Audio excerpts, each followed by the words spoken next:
خواب کے اندر ببر شیر کا دیکھنا۔ شیر کیونکہ ایک چیر پھاڑنے والا ایک جانور ہے،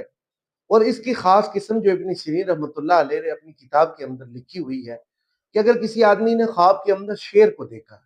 اور شیر یہ ہے کہ شیر کا اول دیکھنا طاقتور دشمن ہے، کہ آپ کا جو بھی دشمن ہے وہ دلیر ہے، بہادر ہے، اور آپ سے قوی ہے۔ اور اگر آپ نے یہ دیکھا کہ خواب کے اندر آپ کی اور اس کی شیر کی لڑائی ہو رہی ہے، اور اس لڑائی کے اندر اگر شیر فتح یاب ہو جاتا ہے، تو اس کا یہ مطلب ہے کہ آپ کا دشمن آپ پر غالب آ جائے گا۔ لیکن اگر آپ یہ دیکھیں کہ خواب کے اندر آپ کو دیکھ کر شیر جو ہے وہ بھاگ گیا اور اس نے اپنی دوسری راہ اختیار کر لی، اس کا یہ مطلب ہے، ابن سیرین نے لکھتے ہیں کہ آپ جو ہے وہ اس سے دشمن پر جو ہے وہ فتح یاب ہو جائیں گے، آپ کا دشمن ہمیشہ مغلوب رہے گا۔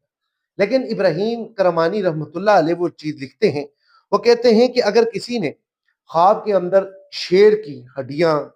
بال یا چمڑا دیکھا، تو یہ دلالت کرتی ہے مال پر، کہ آپ پر عنقریب مال کی وسعت کر دی جائے گی۔